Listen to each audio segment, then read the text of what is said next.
Tidak ada kata terlambat untuk menuntut ilmu. Itulah ungkapan yang tepat untuk menggambarkan sosok Al-Maghfurlah Kiai Hayyun Muda. Kehausannya terhadap ilmu pengetahuan membuat beliau dikenal sebagai sosok yang alim allama.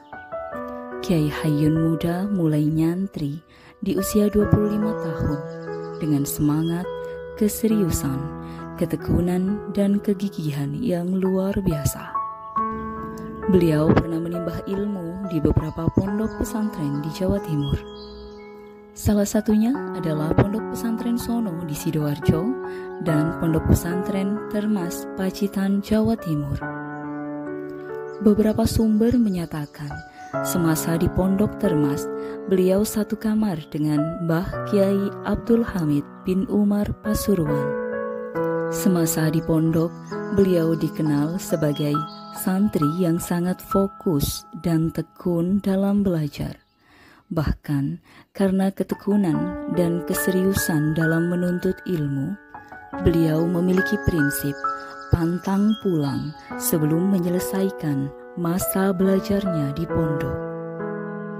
Kiai Haji Hayyun merupakan menantu dari Kiai Haji Ahmad Arukot Kedung Cangkring. Keluasan ilmunya serta keluhuran akhlaknya membuat beliau diambil mantu, dinikahkan dengan putri Kiai Haji Ahmad Arukot, yaitu Ibu Nyai Maimunah. Pernikahan dengan Ibu Nyai Maimunah dikaruniai 2 orang anak, yaitu Kiai Haji Fakhrul Islam dan Gus Mafahir.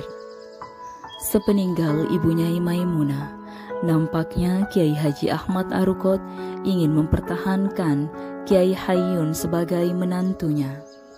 Hal ini dikarenakan kealiman beliau, sehingga Kiai Hayyun dinikahkan kembali dengan putri Kiai Haji Ahmad Arukot yang lain, yaitu adik dari Ibu Nyai Maimunah yang bernama Ibu Nyai Musannada. Pernikahan beliau dengan Ibu Nyai Musannada dikaruniai putra dan putri, yaitu Ibu Nyai Mahbubah, Ibu Nyai Marhumah, Kiai Haji Muharrar, Kiai Haji Mawahibus Somad, dan Kiai Haji Mahfud.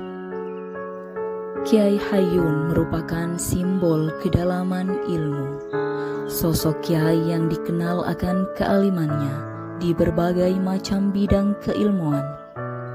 Di antara yang paling masyhur adalah ilmu alat, ilmu faraid, ilmu fikih, dan ilmu tasawuf. Bahkan menurut berbagai riwayat, keluhuran ilmu, akhlak, dan kiprah beliau sangatlah besar dirasa oleh masyarakat. Beliau seringkali diminta untuk memecahkan beragam persoalan mawaris di tengah masyarakat.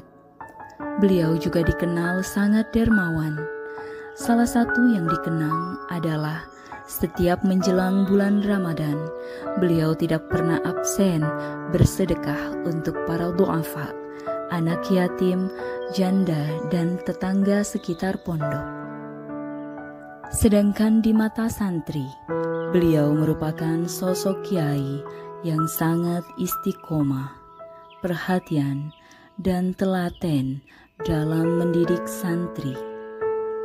Setiap ditanya oleh wali santri tentang bagaimana anaknya di pondok, beliau selalu mengatakan, "Si fulan sae, si fulan pinter." Tidak pernah beliau mengatakan, "Piyambake bebel," karena bagi beliau, ucapan guru merupakan doa untuk muridnya.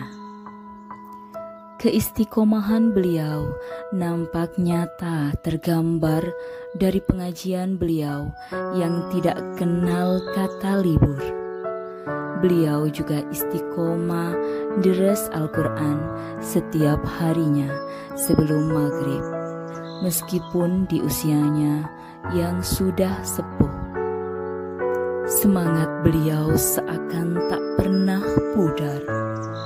Ketelatenan dan perhatiannya terhadap santri begitu besar, sehingga beliau mengajar kitab kuning kepada para santri sampai 3 kali secara beruntun dalam satu hari.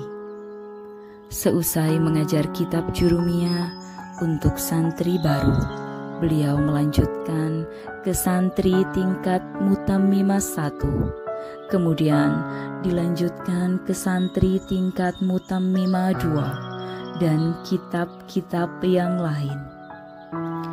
Ketelatenan dan perhatian beliau juga tercermin pada cara beliau mengajar santri-santrinya, khususnya santri-santri baru dalam pembelajaran kitab Jurumiyah. Beliau tidak menghendaki untuk digantikan guru lain untuk santri baru, karena bagi beliau pelajaran awal kitab Jurumiyah untuk santri baru merupakan kunci awal pemahaman pada ilmu-ilmu yang lain. Murabbir ruh dan pendidik sejati agaknya tidak berlebihan untuk disematkan pada nama besar beliau. Dedikasinya pada ilmu sangatlah tinggi. Meskipun beliau dikenal sebagai sosok yang alim allamah, beliau tidak pernah meninggalkan mutola'ah. Mutola'ah adalah makanan pokok bagi beliau. Membaca kembali serta mempersiapkan diri sebelum mengajar adalah hal yang pasti. Soal ilmu, bagi beliau tidak ada hal yang kecil, semuanya besar dan penting. 38 tahun sudah beliau menghadap kepada Tuhan yang Maha Kuasa.